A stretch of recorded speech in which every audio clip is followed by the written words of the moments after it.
Hi everybody, very warm welcome to the channel. This is your English educator Shipra Mishra and I hope you guys are doing fine. So hornbill poems आज हम करने वाले हैं. आपको मैंने पिछले class के अंदर हॉर्नबिल प्रोज का टेस्ट दिया था और बहुत सारी कमेंट्स जो हैं वो आ चुके हैं कि ठीक है, आप लोग का टेस्ट भी काफ़ी अच्छा गया, आप लोग ने एंजॉय भी उसे किया. तो अब क्यों ना हम लोग हॉर्नबिल पोम्स के साथ में भी वैसा ही एमसीक्यू टेस्ट ले लें जहां पर मैं आपसे एक सवाल पूछूंगी, ऑफ कोर्स उसका आंसर आपके साथ में विद एक्सप्लेनेशन शेयर करूंगी इस वीडियो में. तो ये वीडियो बहुत ही इंपॉर्टेंट होने वाला है सारे हॉर्नबिल पोएम के एमसीक्यूज के लिए. तो चलो फिर फटाफट से शुरू करते हैं. ऑलराइट, पहला क्वेश्चन आपके सामने आ चुका है जी. What was the age of the poet's mother when the photograph was taken? बच्चों ये जो पहला क्वेश्चन है ये क्वेश्चन अ फोटोग्राफ से है.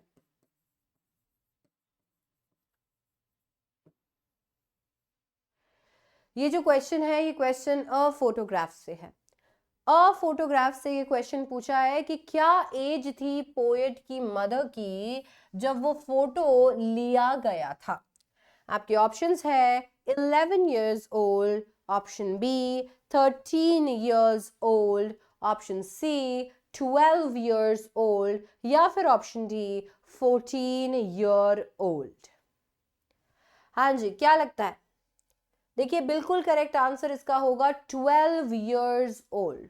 ऑथर की मम्मी जो है वो 12 साल की थी. क्योंकि ये हमें कहाँ से पता चलता है? ये हमें लास्ट स्टैंजा से पता चलता है जहां पे ऑथर हमारे साथ शेयर कर रही होती है कि कैसे उनकी मम्मी को गए हुए अब उतना ही वक्त हो चुका है जितना कि वो उस पिक्चर में थी. ठीक है, तो उस पिक्चर में सम 12 years और सो वो फर्स्ट स्टैंजा में कहती हैं. तो बिल्कुल करेक्ट आंसर होगा C. Next question. How many people were in the photograph. बच्चों जिस फोटोग्राफ की हम बात कर रहे हैं, शेली टोल्सन जो हमारे साथ में जिस मेमोरी को शेयर कर रही है, उस फोटोग्राफ के अंदर कितने लोग थे? 2 गर्ल्स, 3 गर्ल्स, 2 गर्ल्स, 1 बॉय या ओनली हर मदर? क्या लगता है?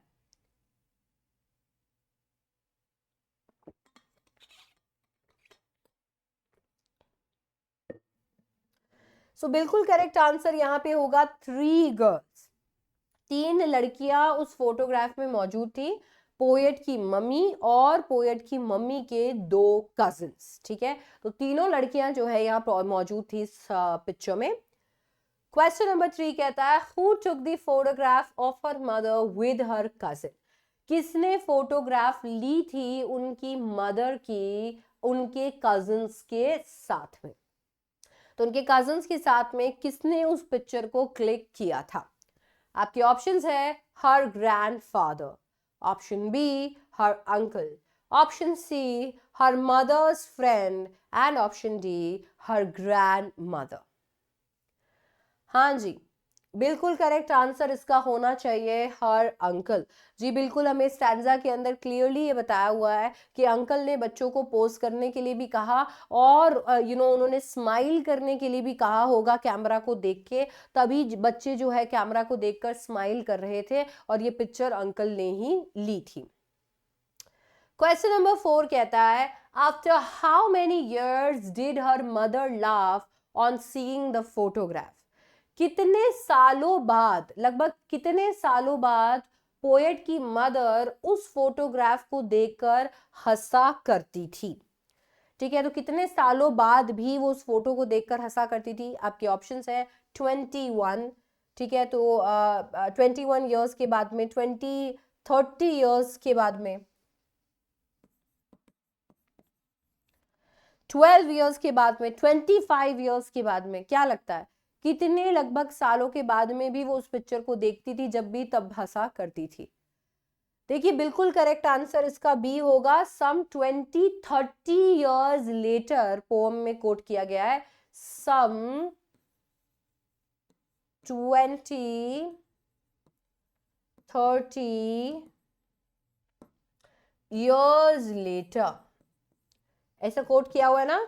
तो वहां से हमें पता चलता है कि लगभग 20-30 साल बाद भी वो उसे देखकर क्या किया करती थी? स्माइल किया करती थी, हंसा करती थी. What is the meaning of the word rise? सो बच्चों ये वर्ड का इस्तेमाल पोम में किया हुआ है और इस वर्ड का क्या मीनिंग है बता दीजिए. Option A ironic, option B cry, option C sad या फिर option D none of the above.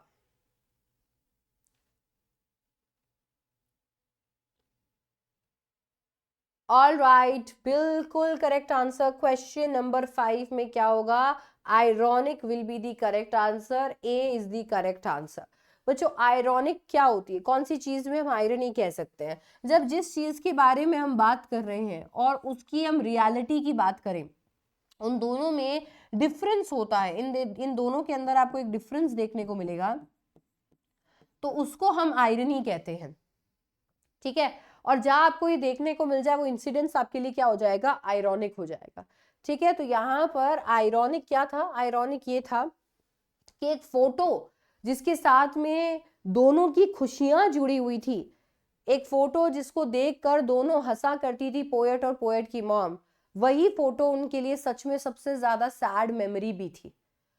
वो दोनों ही एक्सेप्ट करना चाहती थी पर कर पा भी नहीं रही थी.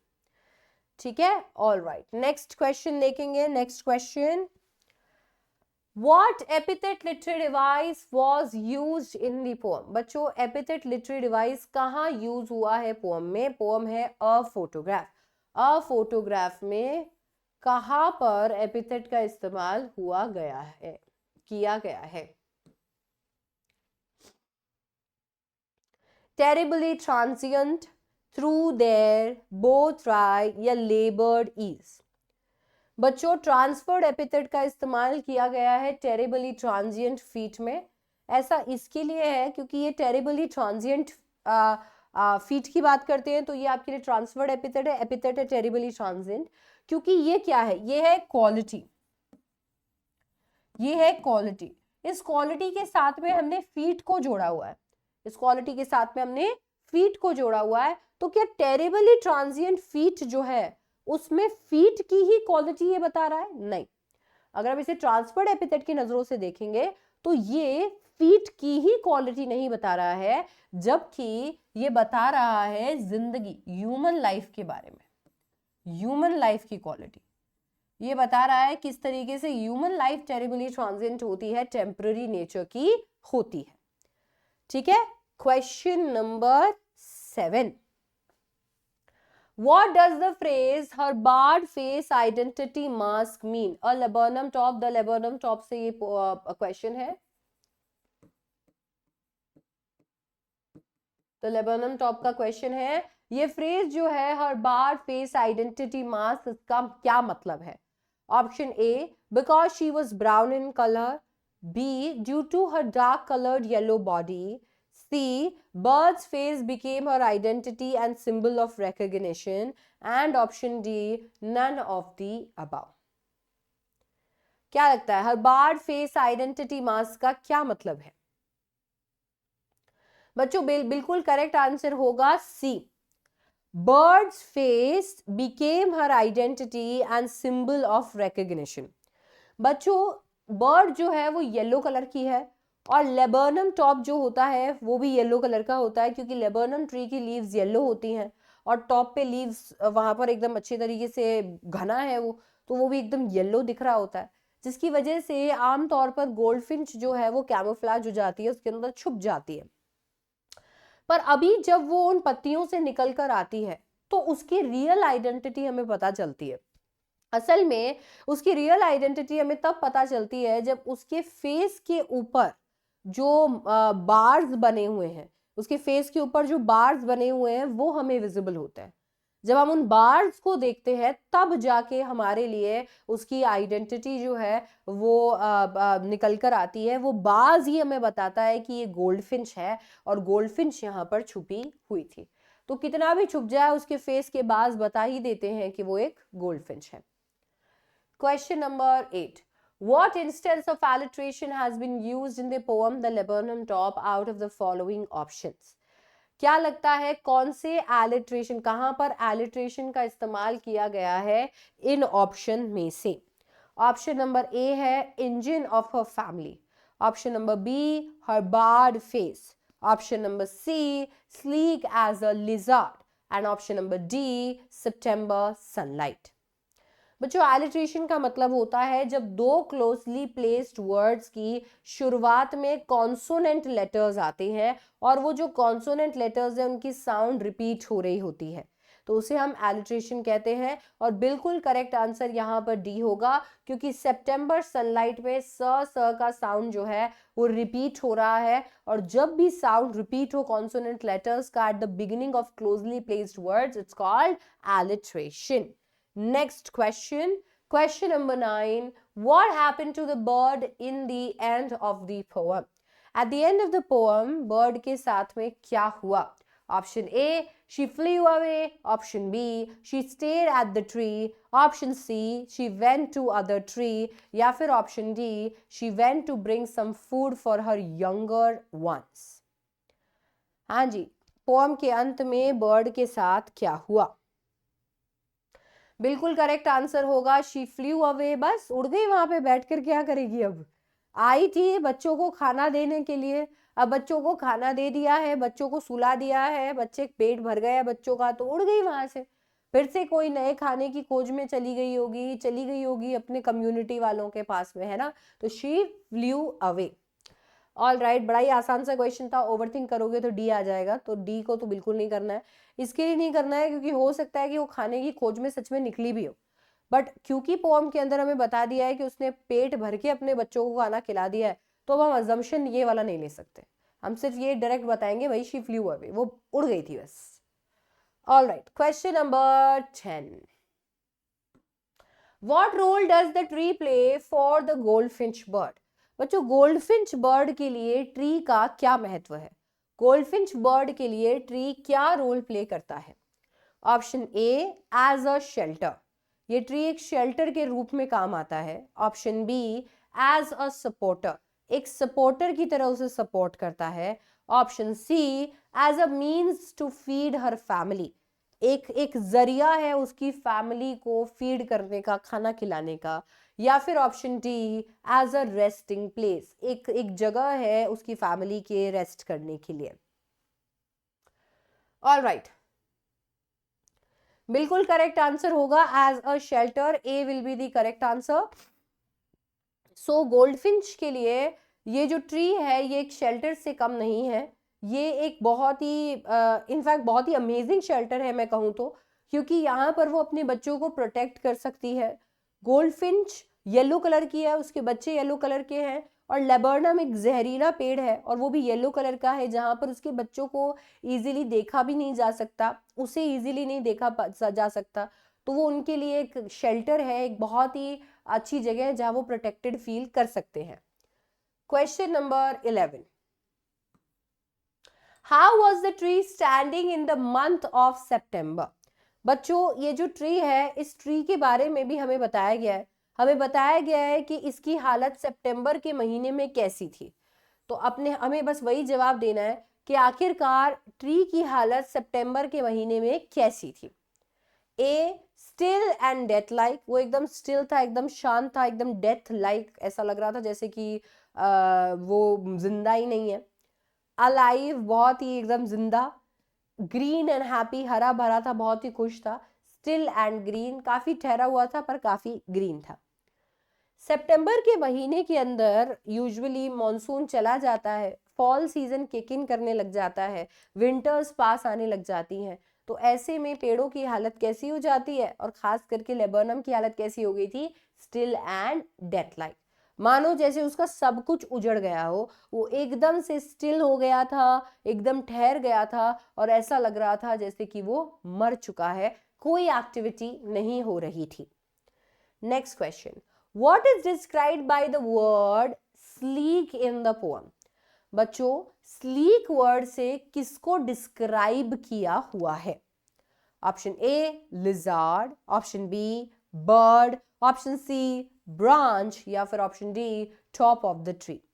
ऐसे क्वेश्चंस आपको कभी कभी कंफ्यूज कर सकते हैं, बट आप देखिए, रिपीट कीजिए उस वर्ड को, उस फ्रेज को जहां पर स्लीक लिखा हुआ था। अगर आप उसे रिपीट करेंगे तो आप रियलाइज करेंगे कि वहां पर क्या लिखा हुआ है, एज स्लीक एज लिजार्ड। तो बर्ड की एंट्री को लिजार्ड की स्मूथनेस के साथ कंपेयर किया हुआ है। तो स्मूथ यहां पर कौन हुआ, लिजार्ड। ठीक है, चिपकली बर्ड की एंट्री को कि वो कैसे अंदर एंटर करी, इतना स्मूथ तरीके से अंदर एंटर करी, ऐसा बताया गया है। तो लिजार्ड की तरफ से बताया गया है, लिजार्ड जैसे स्मूथली चलती है, कितनी स्मूथ होती है, तो उसकी स्मूथनेस के साथ यहाँ कंपेयर किया हुआ है। All right, what does the rain deeply reply, I'm sorry, what does the rain reply to the poet's question, who are you? So बच्चों, ये the voice of the rain है, the voice of the rain, da-da. हाँ जी, तो rain क्या reply करती है जब पोएट उससे पूछते हैं हु आर यू, तुम कौन हो? A, she is rain. B, she is poem of earth. C, she is rain from mountains. D, she is poem of mountains.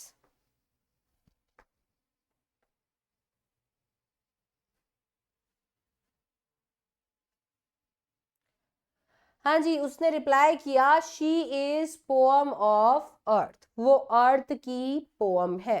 तो उसने रिप्लाई किया कि मैं अर्थ की पोअम हूं, मैं अर्थ का गीत हूं, मैं अर्थ की कविता हूं। Next question, from which two places does the rain rise in the form of water vapour? Rain ने अपना साइकिल एक्सप्लेन करते हुए बताया कि वो दो जगहों से वाटर वेपर के फॉर्म में उठती है। वो दो जगह कौन सी है? Option A, land and bottomless sea. Option B, land and ocean. Option C, mountains and land. या फिर option D, none of the above. इसका बिल्कुल करेक्ट आंसर होगा land and bottomless sea. Rain ने बोला आई राइज इम्पैल्पेबल, कहां से? लैंड और बॉटमलेस सी से। तो बोला मैं उठती हूं इम्पैल्पेबल, नजर में नहीं आती किसी के, मैं लैंड जमीन से और बॉटमलेस सी से ऊपर की तरफ उठती हूं वाटर वेपर्स के फॉर्म में। All right, next question, question number 15। How does the rain help the seeds inside the earth? बच्चों, रेन के आने से सीड्स में क्या बदलाव होता है? तो रेन के आने से सीड्स में क्या बदलाव होता है वो आपको बता देना है। प्रोवाइड्स वाटर, सीड्स को ये पानी प्रोवाइड करती है। Provides life and helps them grow, provides life या फिर none of the above. Rain के आने से सीड्स को क्या फायदा होगा? क्वेश्चन नंबर 15 का आंसर एकदम करेक्ट है B, it provides life and helps them grow. अगर रेन नहीं होगी, अगर वाटर नहीं होगा, तो जो सीड्स है वो बेचारे अनबॉर्न ही रह जाएंगे, वो वहीं पर जमीन में दबे हुए ही रह जाएंगे, छुपे हुए ही रह जाएंगे, वो कभी भी अंकुरित नहीं हो पाएंगे, कभी भी स्प्राउट नहीं हो पाएंगे। ठीक है, क्योंकि रेन है इस वजह से उन्हें जिंदगी मिलती है और इसी वजह से वो बड़े भी हो पाते हैं, पेड़ भी कभी बन पाते हैं। क्वेश्चन नंबर 16 कहता है what does the poet compare the rain with? Poet rain का कंपैरिजन किसके साथ करते हैं? सॉन्ग, हेवन, ब्यूटी या फ्लावर्स? देखो यार, पोएट जब भी हमें समझाना चाहते हैं तो यूजुअली कंपैरिजंस की मदद से समझाते हैं। तो अगर हम यहाँ पर देखें तो आपको क्या लगता है पोएट रेन को किसके साथ कंपेयर कर रहे हैं? वो हमें समझा रहे हैं रेन की भूमिका, तो किसकी मदद से समझा रहे हैं? बिल्कुल करेक्ट आंसर इसका होगा सॉन्ग, सॉन्ग की मदद से। सॉन्ग की मदद से समझा रहे हैं, उन्होंने एक पैरेलल ड्रॉ किया है और उस पैरेलल की मदद से वो हमें ये समझाना चाहते हैं कि जिस तरीके से गाने हम लोगों को बहुत ही अंदर से एक सूदिंग इफेक्ट प्रोवाइड करते हैं, जिस तरीके से गाने हम लोगों को बहुत अच्छा फील कराते हैं और हम उन्हें शायद बहुत बार तो रिकॉग्नाइज भी नहीं करते, हम ये भी नहीं रिकॉग्नाइज करते हैं कि गाने एग्जिस्ट कर रहे हैं और गानों की वजह से हमें ये फील हो रहा है, बट बहुत बार वो फीलिंग गानों की वजह से ही होती है। तो एग्जैक्टली वैसा ही रेन के साथ भी होता है। रेन आती है, हम लोगों को एक सूदिंग इफेक्ट प्रोवाइड करती है, बट बहुत बार तो हम इसे रिकग्नाइज भी नहीं कर पाते। इनफैक्ट हम रेन ने हमारे लिए जो किया है उसे कभी भी अप्रिशिएट नहीं करते हैं, बट रेन कहती है कि उससे उस बात से कोई फर्क नहीं पड़ता। रेन यहाँ पर अपना काम करने के लिए आई है, रेन यहाँ पर हम लोगों को सूदिंग इफेक्ट प्रोवाइड करने आई है, इस धरती को जिंदगी देने आई है, अपने ओरिजिन को जिंदगी देने आई है, वो अपना काम करके चली जाती है। Question number 17, What hyperbole was used in the poem? बच्चों ये जो पोम है, ये poem the voice of the rain ही चल रही है। अब वॉइस ऑफ द रेन की अगर हम बात करें तो यहाँ पर हाइपोब्ली का इस्तेमाल कहाँ किया है? I am the pome of earth में, सॉफ्ट फॉलिंग शार में, बॉटमलेस सी में, वॉइस ऑफ द रेन में, कहां पर हाइपरबली का इस्तेमाल हुआ है?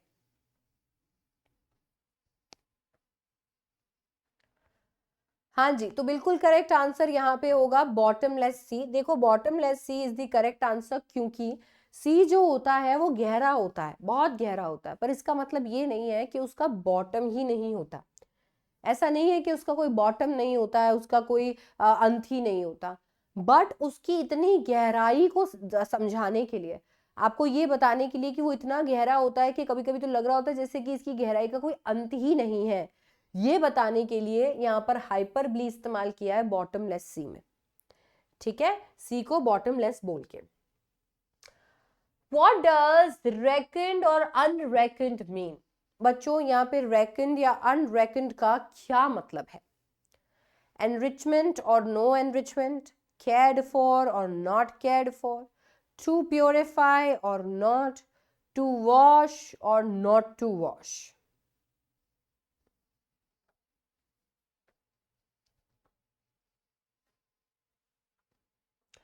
हाँ जी, reckoned और unreckoned का मतलब होता है cared for और not cared for। आप चाहे परवाह करें या फिर आप परवाह ना करें, चाहिए तो आप परवाह करिए रेन की कि किस तरीके से रेन आई है, रेन ने हमारे लिए इतना कुछ किया है, आप रिकग्नाइज कीजिए, आप अप्रिशिएट कीजिए। चाहिए तो आप अप्रिशिएट मत कीजिए, आप रिकग्नाइज मत कीजिए कि रेन ने आपके लिए क्या किया है, रेन को कोई फर्क नहीं पड़ता, वो अपना काम करती रहेगी। उसका काम है जमीन से उठना, उठ के अपने फॉर्म्स को चेंज करना एंड फाइनली जमीन पर फिर से गिरना, ताकि वो ब्यूटिफाई कर सके, प्योरीफाई कर सके अर्थ को, हम सबको जिंदगी प्रोवाइड कर सके, तो वो करती रहेगी। हाँ जी, तो B will be the correct answer. Next question poem है चाइल्डहुड, चाइल्डहुड से आया हुआ क्वेश्चन है, what refrain literary device is used in the poem childhood? Childhood में कहां पर रिफ्रेन नामक लिटरेरी डिवाइस का इस्तेमाल किया गया है? Option A, when did my childhood go में, option B, hell and heaven में, option C, could not be found in geography में, या फिर option D, that's all I know में। बच्चों रिफ्रेन नाम के लिटरेरी डिवाइस का इस्तेमाल यूजुअली तब किया जाता है जब पोम में पोएट किसी एक पर्टिकुलर फ्रेज पे एम्फसाइज करना चाहते हैं, जोर डालना चाहते हैं।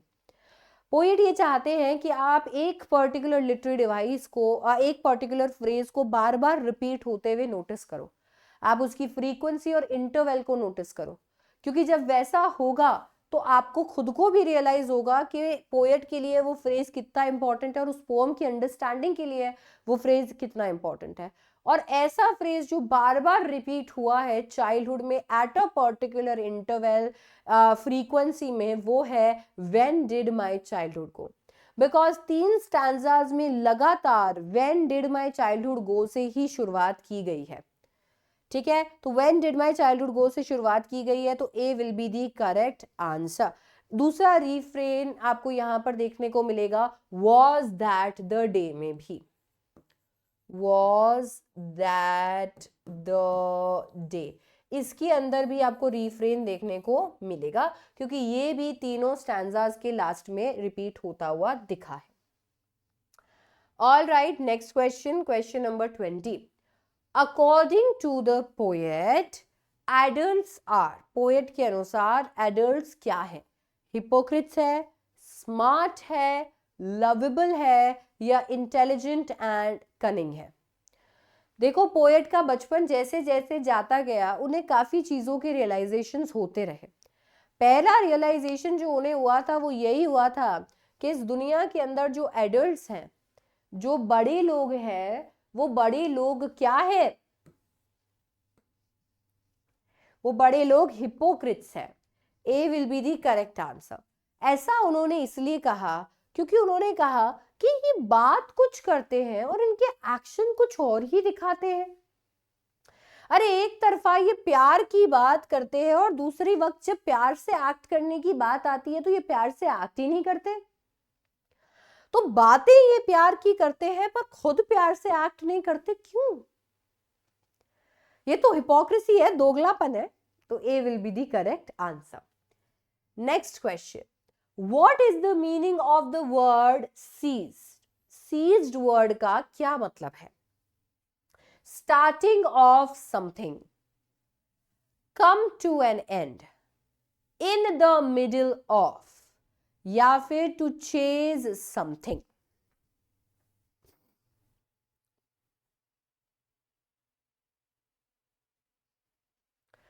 बिल्कुल करेक्ट आंसर होगा come to an end. Ceased का मतलब होता है किसी चीज का रुक जाना, किसी चीज का खत्म हो जाना, ठीक है। Come to an end will be the correct answer. तो सीज मतलब कम टू एन एंड। यहाँ पर बचपन जो है वो खत्म हो गया, 12 साल के 11 साल के अब पोएट नहीं रहे, 12 साल के हो गए, है ना। तो ceased is come to an end. What type of rhyme scheme is used in the poem Childhood? बच्चों चाइल्डहुड में कौन सी राइम स्कीम का इस्तेमाल किया गया है? Option A B B, option B A, option C B C B, या फिर option D B C D. कौन से राइम स्कीम का इस्तेमाल यहाँ हुआ है बच्चों? यहाँ पर बी सी डी का इस्तेमाल हुआ है। तो जब आप पोअम पढ़ते हैं तो पोअम के जो लास्ट वर्ड्स होते हैं, ठीक है, तो उन लास्ट वर्ड्स को आप देखिए और हर एक वर्ड को एक लेटर दे दीजिए।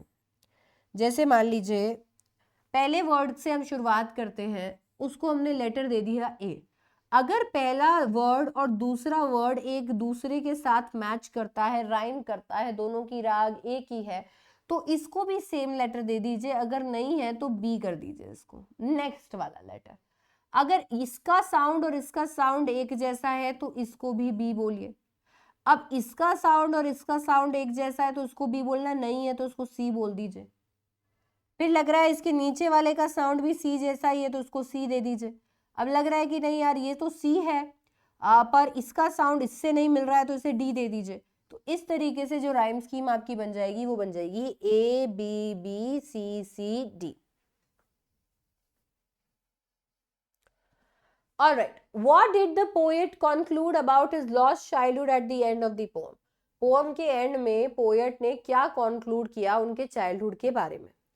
A, it went to another dimension. B, it went to some forgotten place.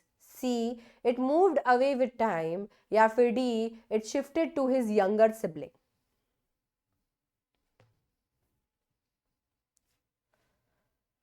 हाँ जी, तो कॉन्क्लूजन ये था कि उन्हें पता तो चल चुका है कि बचपन तो अब जा चुका है, और ये भी पता चल चुका है कि बचपन अब लौट के भी नहीं आएगा। ये भी पता चल चुका है कि कहीं ना कहीं वो बचपन को चाहे तो भी खींच के लेकर नहीं आ सकते। और कॉन्क्लूजन उसमें उन्होंने यही किया, इसके लिए नहीं आ सकते हैं क्योंकि it went to some forgotten place, क्योंकि बचपन जो है वो किसी फॉरगॉटन प्लेस पे जा चुका है, किसी ऐसी जगह पे जा चुका है जहां अब वो उनको याद तक नहीं है कि वापस कहाँ से लाया जा सकता है, कैसे लाया जा सकता है। तो वो भूल चुके हैं अपने बचपन को, अपनी इनोसेंस को, वो क्वालिटी, वो ट्रेड जो एक बच्चे में होती है अब उनमें नहीं है। ठीक है, तो अगर वो देखना चाहे बचपन को तो शायद किसी छोटे बच्चे के फेस में देख सकते हैं, पर उनको बचपन कभी वापस मिल नहीं सकता। What did the poet find out about hell and heaven? Poet को हेल और हेवन के बारे में क्या पता चलता है? हाँ जी, पोएट को हेल और हेवन के बारे में क्या पता चलता है? आपके ऑप्शंस हैं, it was in sky, option B it was an imaginary place, option see it doesn't exist, या फिर option D it was with God. Poet को फर्स्ट स्टैंजा के अंदर हेल और हेवन के बारे में क्या मालूम पड़ता है?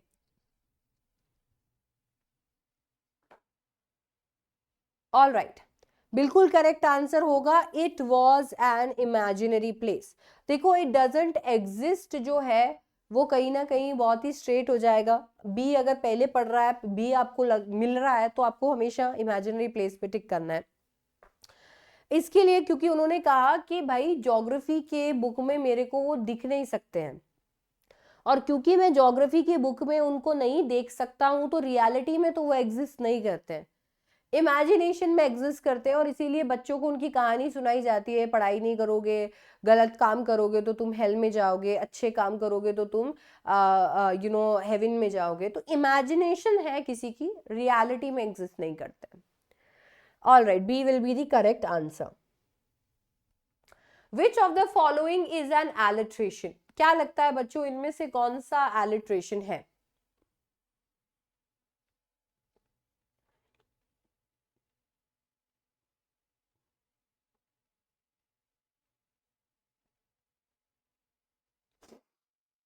Silence surrounds us. We speak like strangers. I do not understand this child. I would have. किसके अंदर लगता है आपको एलिट्रेशन मौजूद है? एलिट्रेशन की डेफिनेशन हम देख चुके हैं। एलिट्रेशन वो होता है जिसके अंदर आपको consonant, closely placed words start with consonant, ठीक है, और वो रिपीट करते हैं consonant sound, that is alliteration. तो एलिट्रेशन यहाँ कहाँ है? A will be the correct answer. Silence surround में स का साउंड रिपीट हो रहा है। What does the son share about him understanding himself? हाँ जी, सन जो है, जब बेटे की बारी आती है तो बेटा अपने बारे में क्या बताता है? ए, he is at a point where he doesn't understand himself. B,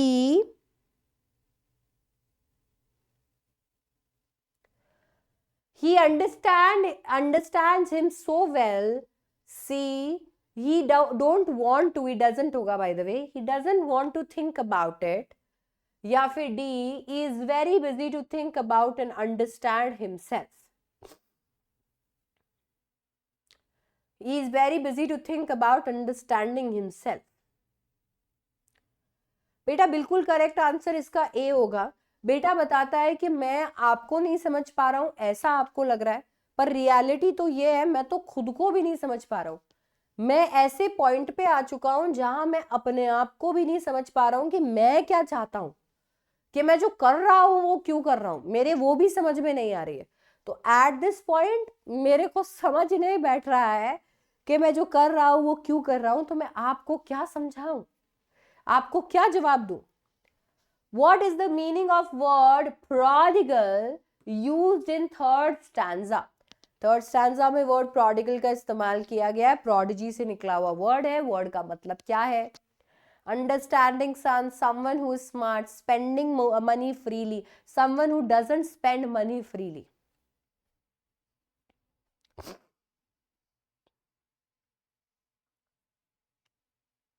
वो कहते हैं ना, अमीर बाप की बिगड़ी हुई औलाद, तो कहीं ना कहीं यहाँ पर पिता अपने बच्चे को वही कहते हैं। वो कहते हैं आज तक मैंने इसका हाथ नहीं पकड़ा, इसको एकदम आराम से पाल पोस कर बड़ा किया, इसको जो चाहिए था इसको वो दिया, इसको जितने पैसे जैसे चाहिए थे सब दिया, ऐशो आराम की जिंदगी दी, और मेरे कोई नहीं समझ रहा है, मेरी कोई वैल्यू नहीं है। हाँ, और मैं इसको वैसे ही वापस रखने के लिए तैयार हूँ, फिर से इसका सब कुछ मैं खुद खर्चा वर्चा उठाने के लिए तैयार हूँ, इसे एकदम पाल पोसने के लिए तैयार हूँ, है ना। तो उस वक्त वो प्रोडिगल का इस्तेमाल करते हैं। Father tells him that although they have lived in the same house for years, he envy him, adore him, doesn't understand him, finds him cunning. पिताजी कहते हैं कि हम लोग इतने सालों से एक ही घर में साथ रह रहे हैं और उसके बावजूद मेरे समझ नहीं आ रहा है ये लड़का, इतने सालों से एक ही घर में हम रह रहे हैं, उसके बावजूद मैं इसको समझ नहीं पा रहा हूं, doesn't understand him. C should be the correct answer. Alright, कि मैं फिर भी नहीं जानता हूं इसको क्या पसंद है क्या नहीं पसंद है, मैं नहीं समझता हूं इसको, ये अपने आप की बातें अपने बारे में मुझे बता रहा होता है, मेरी नहीं समझ आती है बातें। Next, what is the poem father to son about? ये father to son poem actually है किस बारे में? Option A, unsettling relationship between father and son, B, father's old age, C, son comparing him to his father, या फिर D, father talking to son about his childhood। बच्चों, हमेशा लोग कहते हैं कि बाप और बेटे की कभी भी नहीं बनती है, और ये जो पोअम है ये पोअम एकदम साफ तरीके से बताती है क्यों नहीं। तो ये अनसेटलिंग रिलेशनशिप के बारे में बताती है कि पापा भी चाहते हैं कि रिलेशनशिप अच्छी हो जाए और बेटा भी चाहता है कि रिलेशनशिप अच्छा हो जाए, बट उन दोनों की रिलेशनशिप फॉर सम रीजन अच्छी हो ही नहीं पाती है, कभी भी सेटल नहीं हो पाती है। तो A will be the correct answer. Does father know about his son's likes and dislikes? क्या पिताजी को बच्चे के लाइक्स और डिसलाइक्स के बारे में पता है? Yes, no, may be, can't say. अभी हमने एक्सप्लेनेशन में जान लिया था कि पिताजी को अपने बच्चे के लाइक्स या डिसलाइक्स के बारे में भी नहीं पता है, और बात करते हैं उसको अच्छे से समझने की, उसे फिर से पालने पोसने की, उसके साथ एक स्ट्रॉन्ग रिलेशनशिप बनाने की। बड़ा आसान होता है शायद स्ट्रेंजर्स से पूछना तुम्हें क्या पसंद है, मुझे ये पसंद है, पर जब बात आती है अपनों पर तो हम लोग बेसिक सी चीजें भी नहीं जानते, हमें तो ये भी नहीं पता है कि किसको क्या पसंद है किसको क्या ना पसंद है। ठीक है, इसके साथ में पोएम कंप्लीट हो चुकी है। आई होप कि आपने यहाँ से अच्छा रिवीजन भी कर लिया और आपको अच्छे मार्क्स मिले होंगे। अपना स्कोर 30 में से मुझे नीचे बता दीजिए कमेंट सेक्शन में, ठीक है, क्योंकि मैं कमेंट्स में आपके स्कोर को देख रही हूँ, तो वो आपको जरूर करना है। इसी तरीके के वीडियोस के लिए चैनल को सब्सक्राइब करना है, और चैनल की प्लेलिस्ट सेक्शन में जाकर 11th का पूरा प्लेलिस्ट तैयार है, तो वहां से 11th की पूरी पढ़ाई कंप्लीट कर देनी है। ठीक है, तो चैनल को भी सब्सक्राइब कर दो, इस वीडियो को भी अपने फ्रेंड्स के साथ शेयर करके चैलेंज कर दो कि उनके 30 में से 30 आ सकते हैं क्या। और मैं मिलने वाली हूँ आपसे नेक्स्ट वीडियो में। Till then bye bye, take care, I love you guys.